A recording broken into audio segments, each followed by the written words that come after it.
When New Year's Day arrives 11 minutes into the film, you're not a Christmas film. 12 Men of Christmas is actually a pretty decent film, but not if you're looking for a Christmas film because Christmas is over very, very quickly.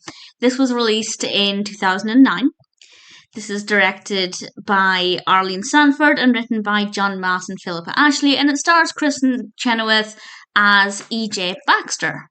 She goes to spend some time in Montana, kind of against her wishes. She doesn't really want to leave New York, but that part of it I feel like felt forced. I think she could have had a better reason to go to Montana. It just felt a little bit unbelievable, like they really needed an excuse to make her go there for the rest of the film to play out.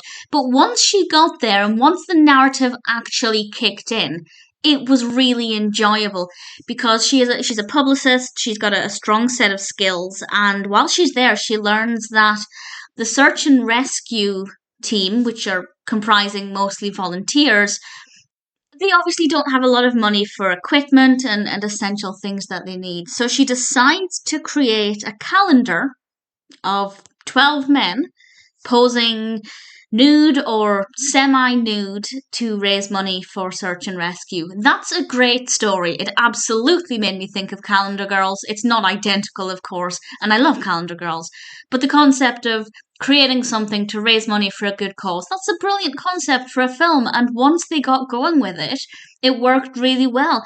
We have so many characters, and there was no character who annoyed me.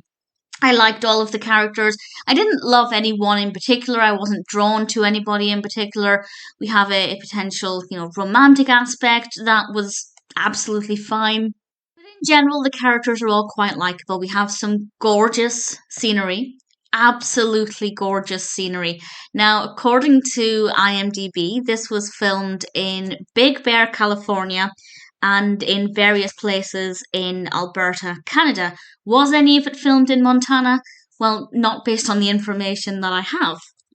I will admit I'm not a fan of a film saying that it's set in a certain location and then not actually filming anything there. So I'm hoping they did maybe at least some establishing shots or something.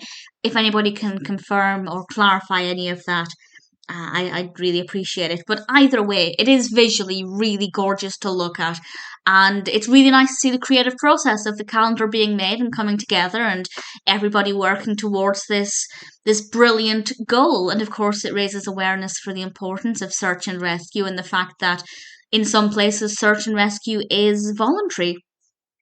And that's a really great thing. And the narrative, once it got going, I'd say it took a good half an hour to actually get going. But once it was on the right path, I really enjoyed it. But again, it's not a Christmas film. And I always hate it when films use Christmas to market the film. And then what you get is not even set at Christmas. It makes perfect sense that New Year would happen 11 minutes in because, of course, people are still buying calendars at the beginning of the year. So it makes sense to set it then. But it would have made more sense to set it kind of early December so that we could have it around Christmas time and the calendar would be ready just before the new year in time for people to buy it. So honestly, the timeline is pretty terrible. The narrative is really good, but slow to get started. Would I recommend it? Not if you're looking for a Christmas film, but otherwise, it's not too bad. The characters are likable. Kristin Chenoweth's really good in it. So depending on what you're looking for, it might be worth watching.